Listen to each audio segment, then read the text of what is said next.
Ok, bueno, bienvenidos a la presentación del libro de Riaf, Hacia un futuro sin femicidios. Ahora arrancamos con la primera presentación de nuestras autores. Es Natalia, ¿sí? Natalia Suero. Ujú. Perfecto. Natalia, adelante. Bueno, buenos días o buenas tardes para todos y para todas. Agradecemos poder comentarles un poco el trabajo que realizamos bajo la coordinación de la profesora Natalia Acosta Casco, bueno, y donde intervinieron además Pedro Algorta, María de la Paz Echeto, Dayana Padilla y bueno, y yo, Natalia Sueiro.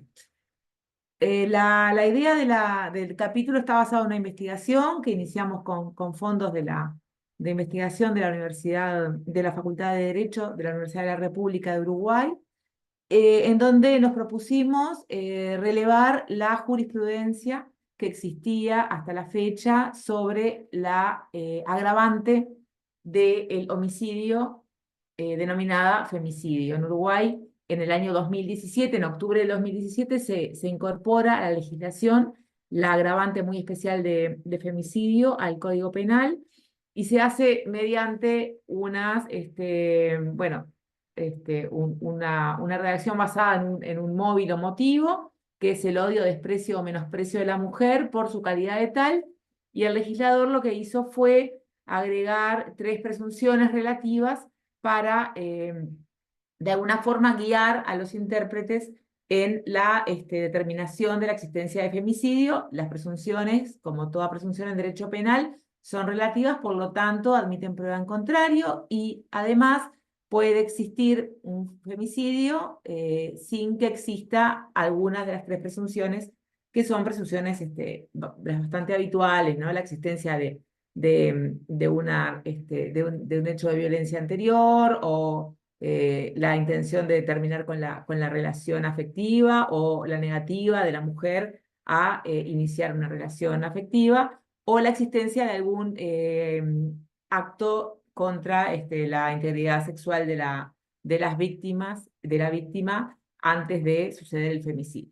Bueno, la investigación lo que hace es relevar las sentencias que existen desde el momento en que entra a regir la agravante hasta diciembre de 2021, o sea que más o menos trabaja 2018, 19, 20, 21. La idea nuestra es ahora proseguirlo hasta la actualidad. Y un poco las conclusiones que pudimos extraer de la investigación es que mayormente en los casos en que se ha tipificado el agravante de femicidio, se ha entendido que son casos en donde se da un caso de femicidio íntimo, o sea que en todos los casos existía una relación previa afectiva, ¿sí? O de conocimiento, en algún caso muy, muy lateral, por ser vecinos, entre el perpetrador y la víctima, ¿sí? Entonces, una de los elementos que relevamos es que no se ha avanzado en la concepción de la violencia de género que, bueno, que establecen los tratados internacionales y la doctrina, digamos, más recibida, que refiere a que pueden existir casos de violencia femicida contra mujeres sin tener un vínculo íntimo o afectivo previo. En algún caso se encontró alguna indicio, pero finalmente, cuando hablamos de sentencias firmes, no existe ninguna sentencia en donde haya una mujer que haya sido muerta, o que haya una tentativa de homicidio, pero que esa víctima no tuviera conocimiento con el perpetrador, y sin embargo, en ningún caso de eso se aplicó la agravante de femicidio. Después, otro aspecto interesante es el tema del vínculo que existía entre la víctima y el agresor. Mayormente eran cónyuges, concubinos, excónyuges, novios, en algún caso una relación entre madre e hija, o tío-sobrino, sobrina, pero en realidad mayormente la jurisprudencia tipifica en los casos de que haya un vínculo afectivo sexual previo. Otro aspecto interesante que también encontramos, y eso me parece que es importante, es que la mayoría de los casos de femicidio se registraron en el hogar de la víctima, ¿sí? Mucho más que en el hogar del victimario, por ejemplo, o en la vía pública. Si bien hay algún caso de vía pública, y últimamente hemos tenido algunos casos también de femicidio en la vía pública, mayormente el lugar más inseguro para las mujeres y que muchas veces terminan con la muerte es su propia casa. ¿Ah? No quiero cansarlos con las conclusiones específicas, porque bueno, eso está bastante claro en el trabajo, pero hemos encontrado también que en primera instancia, muchas veces en sentencias de primera instancia, se ha tipificado femicidio, pero los tribunales de apelaciones lo han revocado, o en otros casos han bajado la calificación, solamente en muy pocos casos han mantenido la calificación y la pena inicial los tribunales de alzada. Y una constatación interesante es cuando cuando hacemos una investigación, tenemos las constataciones, lo que se encuentra, y también entendemos lo que no se encuentra, ¿no? En realidad, en números absolutos, las sentencias que encontramos en ese periodo son bastante pocas para lo que son nuestras expectativas y para lo que son los registros de femicidios que, por ejemplo, tenemos en la página de Femicidios UI que Elena maneja, pero además, o que se releva en la prensa, o hasta ni siquiera coinciden con los datos del Ministerio del Interior, que son los datos más restrictivos con los que se cuenta. Entonces, esa constatación, nosotros no podemos saber qué pasó con los casos en donde no se tipificó femicidio por la forma en que se hizo el relevamiento, pero si bien hay casos en donde el femicida se suicida y por lo tanto ese expediente no continúa adelante, de todas maneras, a priori lo que entendemos es que hay muchas más cantidad de casos de mujeres que son muertas y que sin embargo, por alguna razón, la jurisprudencia no lo tipifica como femicidio y por lo tanto en esta investigación con esta metodología no pudimos encontrarlos, pero sí aspiramos en un futuro poder avanzar en ese punto. Martín me está diciendo que estamos en el tiempo, es verdad. Así que, bueno, estoy a las órdenes para cualquier consulta y muchas gracias por escucharnos.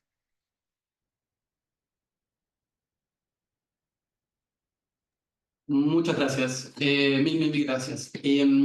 Solamente cuestión de orden, si quieren voy a mandar la reacción de un globo cuando falte tiempito o algún símbolo acá.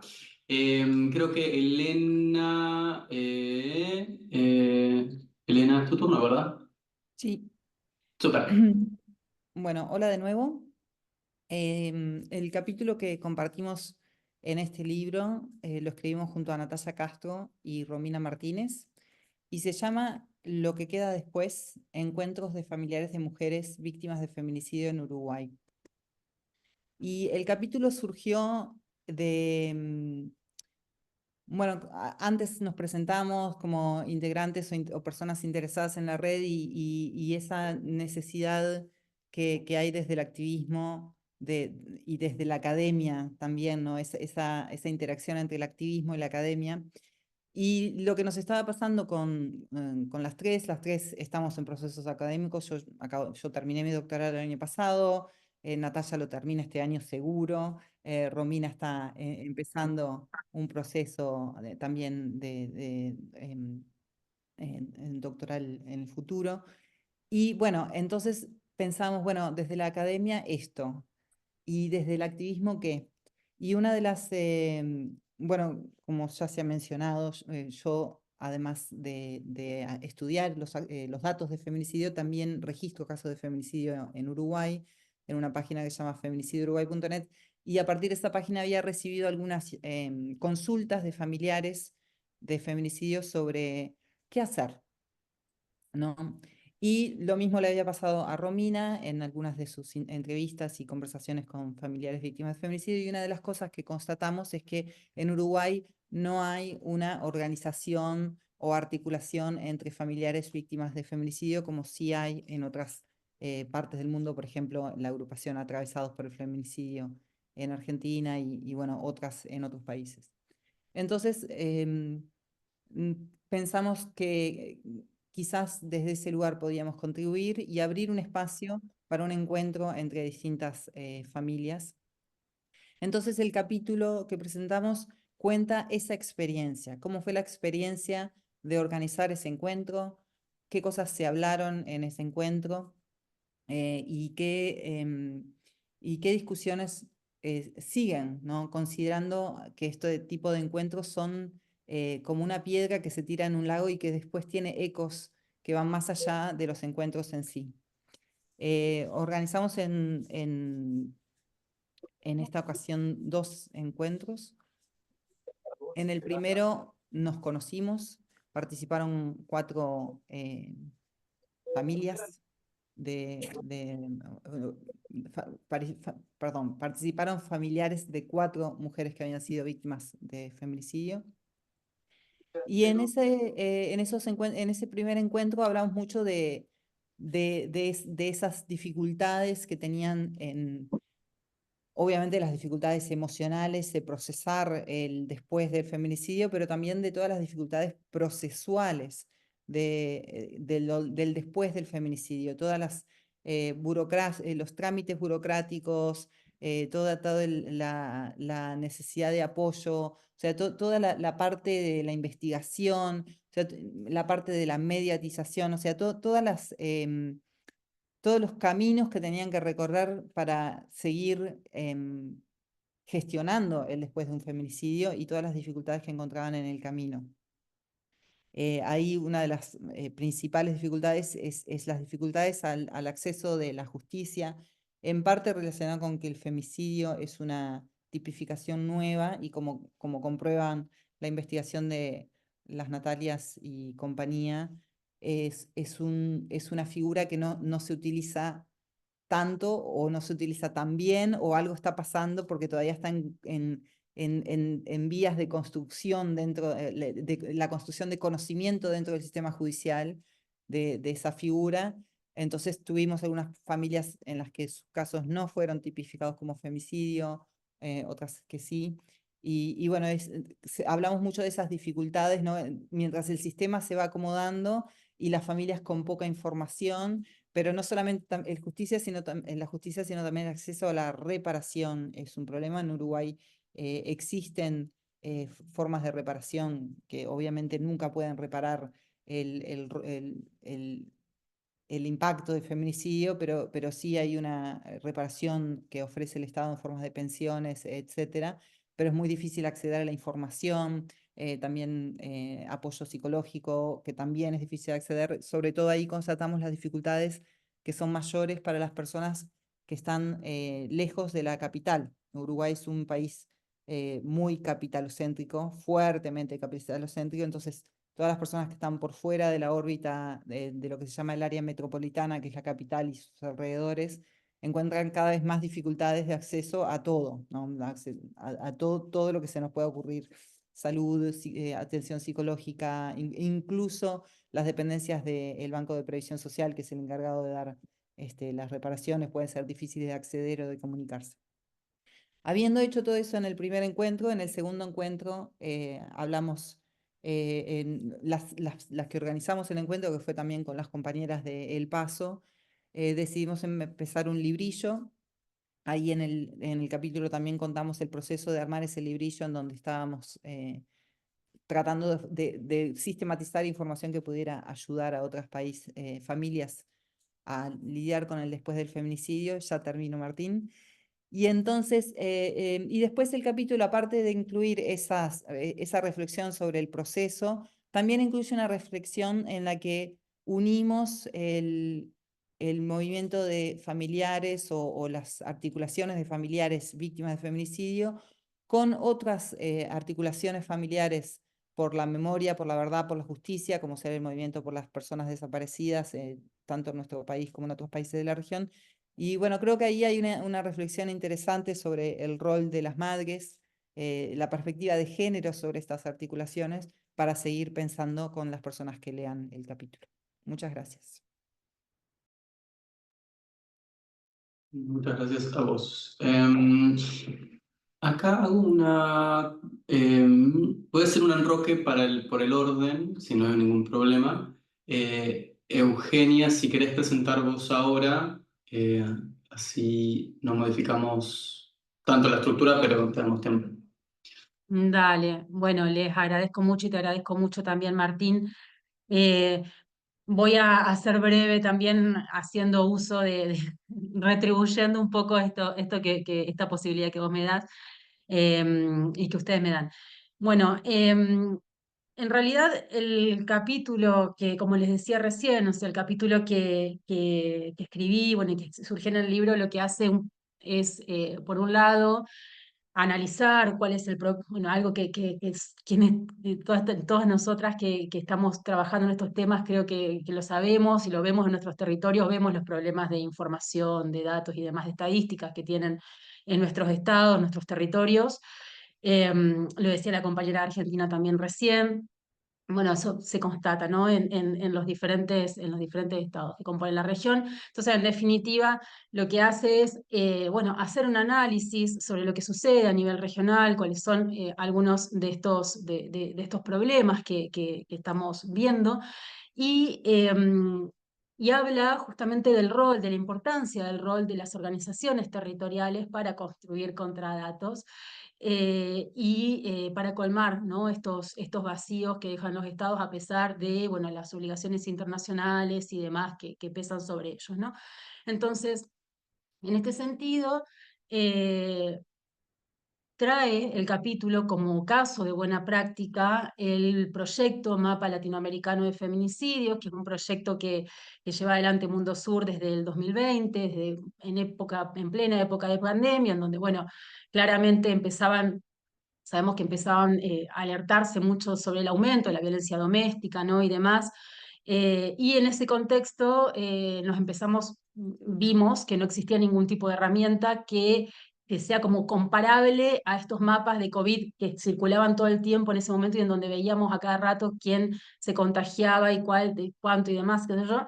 Y veíamos que esa herramienta, ese mapa era una herramienta que generaba mucha reacción, que comunicaba, que informaba, que generaba mucha reacción, y entonces nos dijimos, bueno, ¿por qué no creamos justamente una herramienta que haga lo propio en nuestra región y que muestre cómo las mujeres nos están matando en América Latina, ¿no? Entonces, en ese sentido, empezamos desde Mundo Sur a recabar información estatal, a recabar información de fuentes territoriales de los diferentes países de la región, pero como que realmente queríamos también que se equipare un poco a estos mapas de Microsoft, empezamos a contactarnos con las organizaciones para tratar de invitarlas a conformarnos en una red y empezar a trabajar en conjunto para realmente tener información actualizada, ¿no? En constante actualización. Y porque desde Mundo Sur políticamente también consideramos que las respuestas tienen que ser colectivas, sobre todo este tipo de respuestas, ¿no? De terminar con la violencia de género y demás. Entonces, eh, impulsamos a partir de ahí la conformación de la red latinoamericana contra la violencia de género, un poco cuenta el capítulo cómo fue esta construcción y habla de cómo fue también el proceso que fuimos atravesando para lograr tener mejores datos. Siempre los datos son perfectibles, lo sabemos, bueno, hay toda una cuestión que podríamos hablar muchísimo sobre esto, pero bueno, lo que me parece interesante en todo caso de la práctica y lo que traigo y que invito en todo caso a que lean, es cómo a partir de una co-construcción, a partir de un tejido de red, se fueron generando consensos y se fue generando una única herramienta, si se quiere, a nivel regional que permite, bueno, no solamente recabar esta información en los diferentes países que componen que conforman este mapa, las organizaciones de diferentes países que conforman este mapa, no solamente recabar información, sino también generar incidencia política, porque bueno, el mapa es una herramienta de incidencia política para muchas de las organizaciones. Y bueno, y en definitiva lo que quiero traer como mensaje es la invitación a que lean este capítulo, que en todo caso sigamos discutiendo, sigamos conversando y sigamos construyendo, porque lo que vemos en definitiva es que la respuesta indefectiblemente tiene que ser colectiva, tiene que ser de 3M, ¿no? Multiactor, multinivel, multilateral, y que la cooperación sur-sur puede llegar a ser una herramienta muy interesante en este sentido. Entonces, bueno, es más que nada una invitación al mensaje que traigo a que sigamos construyendo y que sigamos pensando en conjunto. Muchas gracias. Mil gracias, Euge. Y pasamos a la penúltima presentación de Patricia.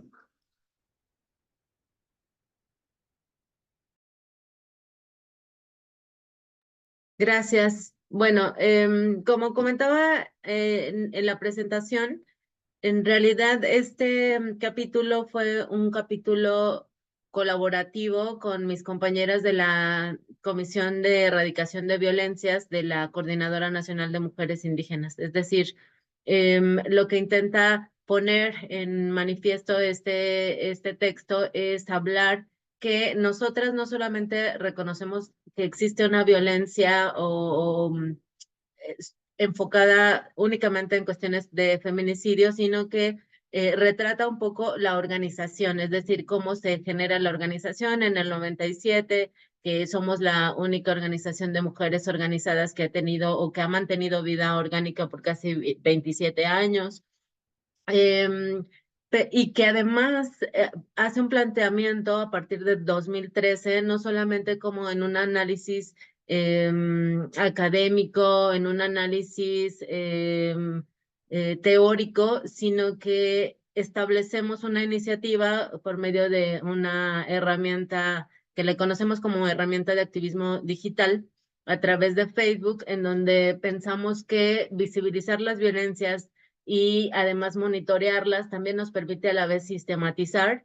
Buscamos esta posibilidad de construir una herramienta que nos permita analizar el tipo de violencias que las mujeres indígenas en México están viviendo o a partir de 2013 nosotras veíamos que estaban viviendo. En ese sentido, sobre todo de hacernos visibles, de nombrarnos, porque no existe ninguna política económica, fiscal, ninguna política en México que hable de mujeres indígenas de manera particular y menos que hable sobre violencias. Entonces, para nosotras era importante mencionarlo, visibilizarlo, pero además analizar esos datos y que esos mismos datos nos permitieran realizar incidencia también en cuanto a política pública y generar vinculaciones ya sea con gobiernos o con academia. Y bueno, lo hemos ido generando. Este fue uno de los caminos que nos llevó justo a la colaboración con Lola.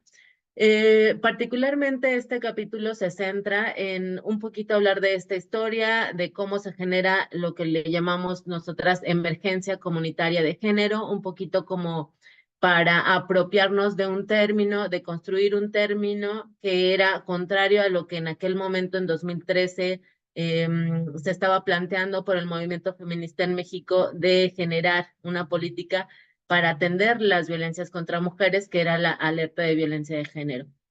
Y decíamos que esta alerta de violencia de género no atiende a cuestiones de interculturalidad, de pertinencia cultural, pero tampoco pone el foco en estas mujeres indígenas racializadas. Reconocemos el racismo como una violencia estructural que permea no solamente en el cuerpo de las mujeres, sino particularmente se ensaña con los cuerpos de las mujeres indígenas y que también arrasa con violencias en contra de las comunidades. Entonces también hacemos esta concatenación de las violencias colectivas y las violencias individuales. Reconocemos, vaya, que al vivir violencias, nosotras como mujeres indígenas, pues también se violenta la comunidad, al pueblo. Y además, dentro del análisis, también se manifiesta en el capítulo, no solamente reconocemos la tipificación que se tiene en México sobre violencias, sino que encontramos 31 tipos de violencias que no están nombradas, digamos, desde un código penal. Hacemos énfasis sobre todo en estas cuestiones como violencia comunitaria, violencia social.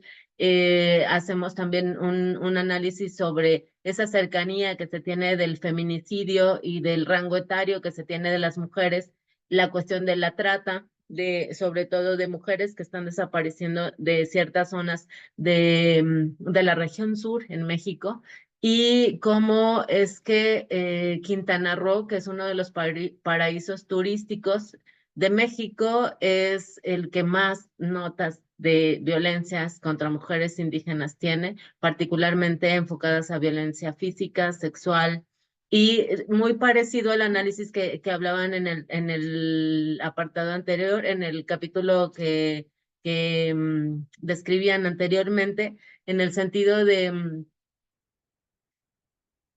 que también ponemos un rubro de quienes, perdón, lo que hacemos es a través de notas que compartimos en Facebook, que compartimos, que se comparten en medios digitales, hacemos el análisis. Es nuestra manera como de rastrear lo que se está diciendo en contra sobre las violencias contra mujeres indígenas. Y en ese sentido hacemos el análisis de la nota, del lenguaje, ponemos ahí 18 categorías de análisis que nosotras mismas hemos construido basadas en una metodología que le llamamos artesanal, porque no somos especialistas en cuestiones estadísticas, no somos sociólogas, sino somos activistas, ¿no? La mayoría somos activistas en temas de derechos de mujeres indígenas. Y también le llamamos de reilete, justo en este sentido se hace la mención de mi compañera Laura Hernández, que menciona, es una metodología de reilete, porque las violencias no están como una separada de la otra, sino que hay ciertas cuestiones que se concatenan y que hacen incluso que esta violencia individual se traslade a esta violencia colectiva que nos afecta a todas y todos. Bueno, eso. Y en ese mismo sentido, también en esas 18 categorías de análisis, ponemos de esa nota si nos dice quién fue el perpetrador. Y hacemos el análisis, la mayoría también son personas que conocían a la persona violentada o a la persona, a la mujer asesinada en cuestiones de feminicidio. Y también se tiene como un acercamiento muy,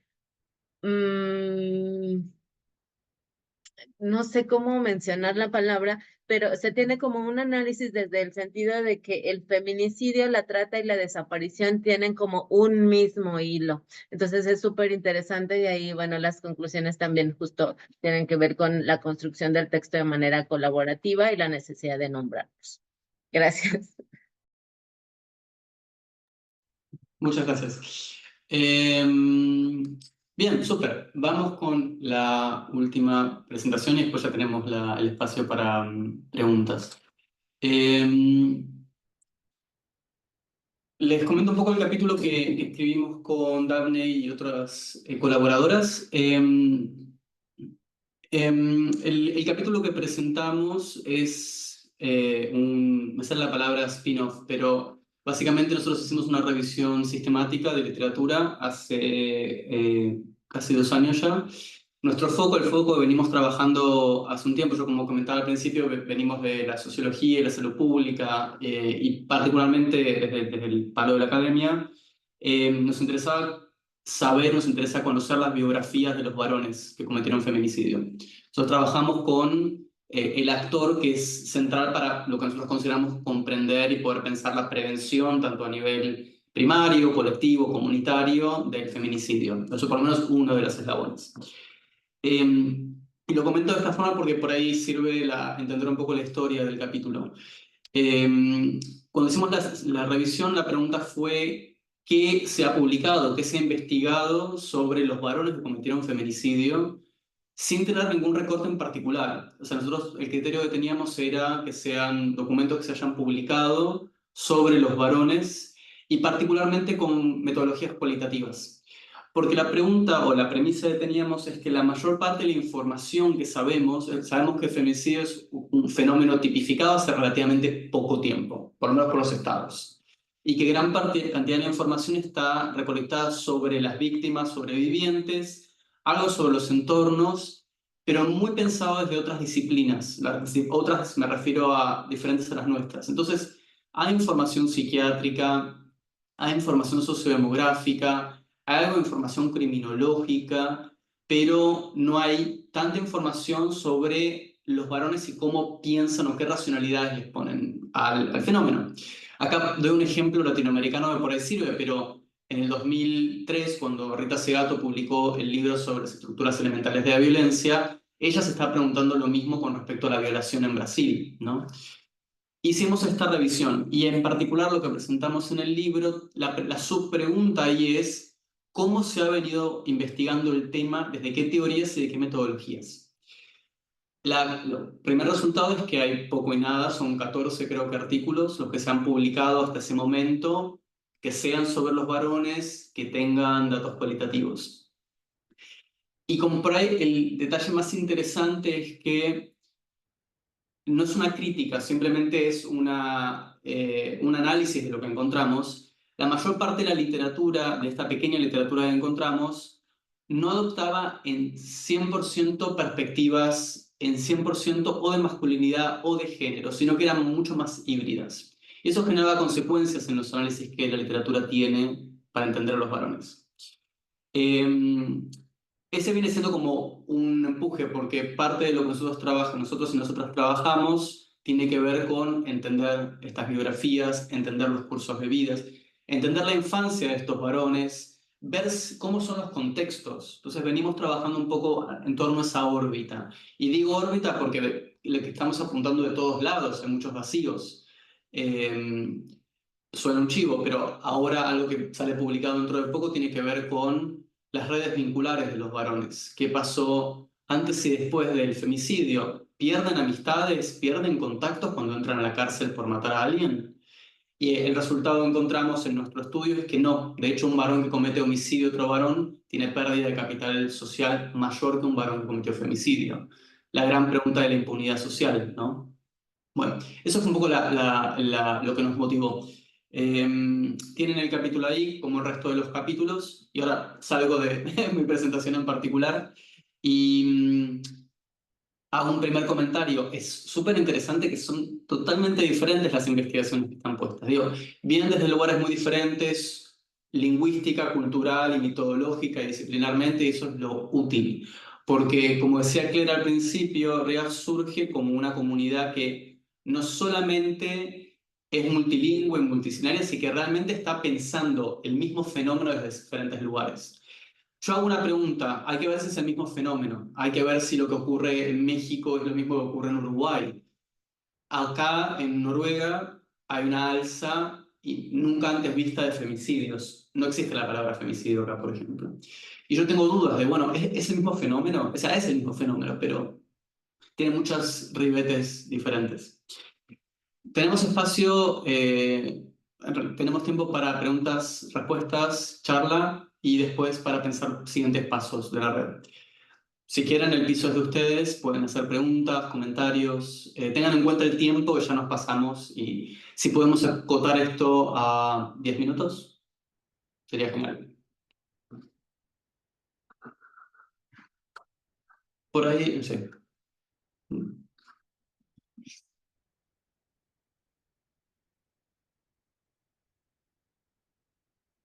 Ya hay niños en la presentación. Le van sumando los hijes. No, solamente hacer un comentario que vos decís que ni siquiera existe la palabra femicidio, feminicidio en Noruega, y bueno, y en América Latina, y bueno, y en España al menos también, y un poco en algún otro país de Europa, estamos teniendo una contraofensiva, ¿sí? a las leyes de género y de protección de la violencia, ¿sí? Eso es un fenómeno, una cosa que es interesante, digo, tendría que ser muy interesante, sobre todo a las compañeras que trabajan en los temas comunicacionales, en cómo se comunica y todo y las razones de por qué se fundamentan para hacer las propuestas de modificación de las leyes de género que hemos tenido, las leyes integrales de género que se han venido dando en todos la mayoría de nuestros países. Y solamente hacer la mención de que en el caso de Uruguay, que existen varios proyectos digamos, para ir para atrás en las leyes que protegen o buscan morigerar la violencia de género, y uno de los fundamentos es que esas leyes no han bajado el número de femicidios. ¿Ah? O sea que este aumento de los femicidios les es útil a quienes plantean la contrarreforma para decir que esas leyes de género no son idóneas. ¿Ah? Simplemente mencionarlo porque me parece que es muy interesante y hay que seguir ese rastro a ver hacia dónde avanza o retrocede según lo que entendamos cada uno de nosotros. Nada más. Martín, yo quisiera tomar como referencia el comentario que hizo Natalia sobre cómo hay una percepción de que las leyes que fueron creadas para la prevención del feminicidio no tienen la efectividad que uno quisiera. Y desde el contexto mexicano, pues yo podría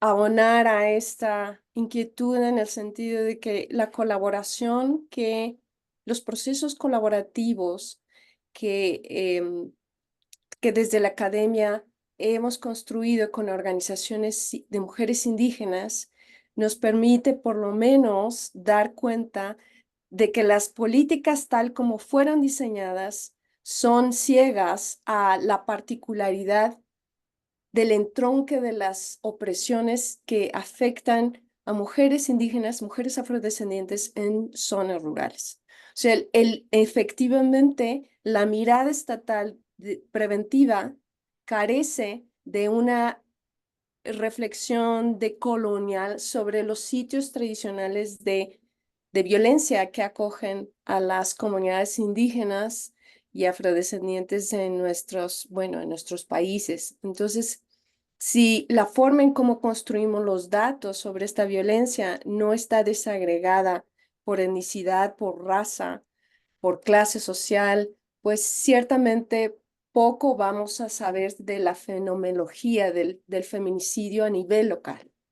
Entonces, si no resolvemos esto, pues estamos avanzando con leyes que son universalistas, con metodologías que son universalistas, que no logran aterrizar en el terreno donde suceden los eventos. Y yo creo que ese es uno de los aportes del capítulo de emergencia, del capítulo de las compañeras de CONAMI, y un capítulo en el cual yo tuve la oportunidad de ser coautoría con Patti y hacer una crítica a las políticas de prevención del feminicidio en México, pero también en comparativo con Canadá.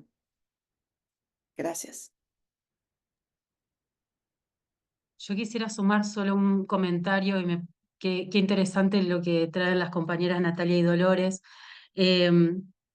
O sea, lo que a mí un poco me alerta y creo que nos alerta y nos preocupa a todas, no solamente, ¿no?, en este tema de que, bueno, está bien, tenemos las legislaciones perfectibles, lógicamente, ¿no?, pero toda esta regresión también que está existiendo a nivel mundial, pero también a nivel no específicamente latinoamericano y caribeño, con el avance de las derechas, de las extremas derechas, y bueno, siendo que está bien, tenemos legislaciones, pero son ineficientes y van a seguir siendo cada vez más ineficientes si no hay presupuestos acordes y para poder sostener las políticas públicas, para atender a las mujeres víctimas de violencia, para atender a las hijas, hijos, hijas que quedan huérfanos, digamos, después de un femicidio.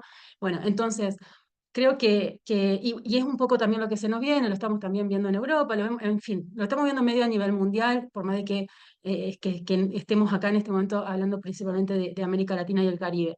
Entonces, lo que creo que estamos con esa alerta, con esta angustia inclusive también, pienso, y, y en ese sentido celebro realmente el esfuerzo inmenso que han hecho de que podamos sacar este libro, de que podamos, como decías vos, Martín, de cada quien desde diferentes lugares, desde diferentes inclusive lenguas, culturas, saberes y demás, que podamos unirnos o seguirnos pensando, e incluso también ahora más que nunca pensarnos en red, ¿no? O sea, pensarnos en red, fortalecernos como red e ir para adelante con esto, o sea, porque justamente con estos avances y con, digamos, de derechas y estos retrocesos en políticas públicas es donde más fuertes también tienen que estar las redes, digamos, desde la academia, desde los territorios, desde los barrios y demás, tejiendo, sosteniendo e intentando también que no haya una regresión.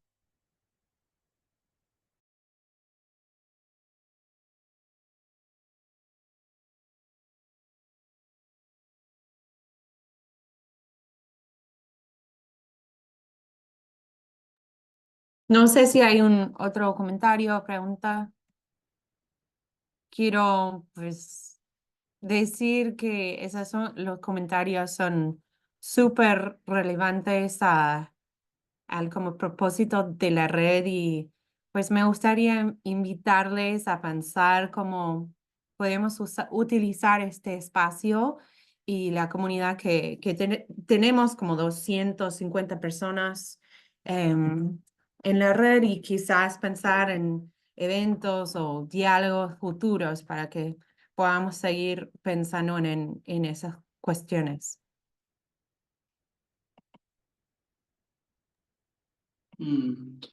Sí, o sea, yo estaba pensando, o sea, tenemos varias opciones. Ahora los y las hago partícipes a todos, como ahora son parte. Pero, o sea, originalmente cuando se hizo el ciclo de charlas, o por lo menos yo lo recuerdo un poco más difuso, era como, bueno, estamos haciendo esto porque, por el contexto, porque pensamos que es relevante, porque no hay un foro centralizador. Está siempre la pregunta de si tiene que haberlo o no, eso es otro tema, ¿no?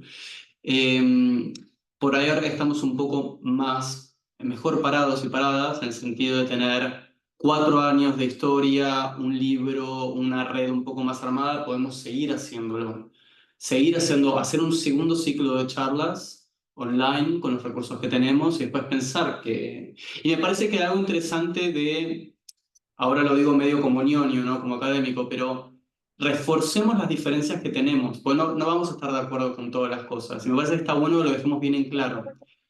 ¿Por qué digo esto? Porque yo pienso que a diferencia de la violencia contra la mujer, no hay foros o conferencias específicas para femicidio. Digo, hay muy poco. Yo pienso en SVRI, que es un foro que yo intento ir, que es este año, es en Sudáfrica, que es caro, digo, ningún latinoamericano va porque es carísimo, que ahí tiene como cierta... Pero bueno, por eso hay que protegerlo y me parece también hay que protegerlo mostrando diferentes perspectivas, diferentes opiniones, disputas internas de cómo estudiar, cómo intervenir el Estado, cómo hacer disrupciones. Eso me parece que está bueno. Y también nos vuelve más sencilla la actividad. Sí, aparte de como había mencionado varias colegas, que en este contexto mundial de varias elecciones muy importantes y también de las transiciones políticas que se está pasando aquí, por lo menos aquí en los Estados Unidos, en México, en Argentina, en varios lugares, pues es un momento sumamente importante para pensar en la violencia de género y pues cómo afecta a esos cambios. También quería mencionar que en la red tenemos personas que son muy afectadas por el femicidio y que han sobrevivido a la violencia, que también son expertos y expertas, pero de una forma diferente, como Fernanda está aquí, que es parte de una agrupación que hemos colaborado también. Y pues que solo para decir que tenemos varias formas de conocimiento y que es lo que nos hace una red, pues para mí, importante y único, porque intentamos hacer un lugar muy accesible y para todos, ¿no? Así que bueno, yo me dejo aquí. Gracias, Martín, y gracias a todos por estar aquí hoy con nosotros. Y si a alguien le gustaría hacer otro comentario. Hola, buenas. Soy Fernanda Albornoz. Gracias, Claire, por siempre tenernos en cuenta. Soy, bueno, Fernanda Albornoz, hermana de Florencia Albornoz, asesinada por femicidio. Bueno, como saben, es algo que atraviesa hasta hasta que nos vayamos de esta tierra y bueno, tratamos de ayudar, sobrevivir con nuestros problemas, porque después de un femicidio es difícil con los hijos que quedan, con la familia, porque cada uno lleva diferente proceso. Y la verdad que me interesó mucho lo que comentaba Martín, del femicidio, de cómo se lo ve al hombre después. Es muy interesante también eso, porque a nosotros el pensar eso de cómo está visto el hombre después de un femicidio es muy importante, nos ponemos a pensar tantas cosas por la cabeza que para poder ayudar también a nuestra organización que es Atravesados por el Femicidio, de darle el apoyo a cada familia que es nuevo y que empieza a pasar todo ese proceso que nosotros lo vivimos en carne viva todos los días. También acá en Argentina, la verdad que habíamos avanzado mucho con muchas leyes y ahora de repente no tener nada y que sigan pasando los femicidios constantemente y que no se los tenga en cuenta.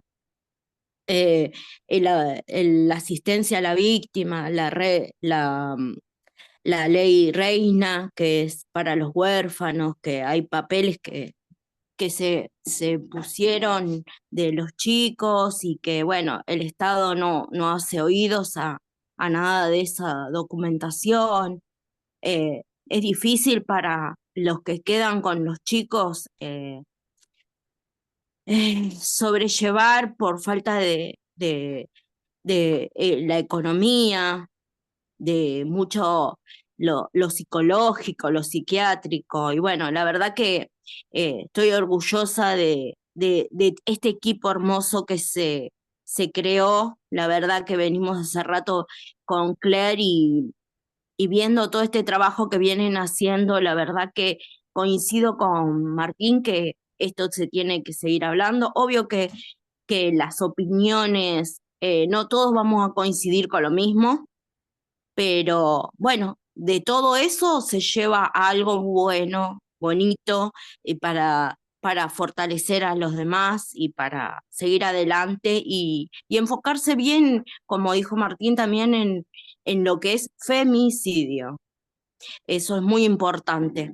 Bueno, disculpen lo largo que fui, pero bueno, nada, los quería agradecer por todo lo que están haciendo. La verdad, desde Atravesado estamos muy contentos de todo esto, lo que salió, este grupo hermoso que se creó y la verdad que sigan así. Muchas gracias, Fernanda. Bien, si les parece, bueno, vamos cerrando. Hago un par de comentarios de cierre. Bueno, primero uno, muchas gracias por venir, muchas gracias por el tiempo, no es menor. Lo segundo es, por ahí después pensamos en particular los pasos, en el sentido de cómo sigue la red, qué actividades vamos a armar y demás. Obviamente, cualquier sugerencia nos manden un mail por cualquiera de las redes. Difundan el libro, digo, ya que tenemos la posibilidad de que haya sido publicado por acceso abierto y demás, mándenlo por todos lados, está bueno eso. Una cuestión más informal, si yo ahí tengo los links de instituciones y programas, cualquier cosa me avisan, yo lo pienso publicar en un rato, así que si quieren que publique algo en particular o que taguee a alguien, me dicen. Y creo que con eso estamos, ¿les parece? Sí, una última cosa que quería mencionar, que tenemos un grupo de Google y en que pueden difundir información. Creo que nadie lo ha usado, mencionó, para difundir los eventos de RIAP, pero también tenemos un grupo de Facebook que también está abierto a todos para utilizar, difundir, compartir eventos, lo que quieren. Es un espacio abierto y nada, a favor de mandar a mí o a cualquiera, a Martín, ideas, si le gustaría compartir más informes, investigaciones, pues es un espacio abierto a todo eso. Y muchas gracias por estar aquí Muchas hoy con gracias. nosotros. Sí. Bien. Nos vemos en la próxima. Y un Bueno, saludo a todos. gracias. Muchas gracias. Felicidades. Bye. Felicidades.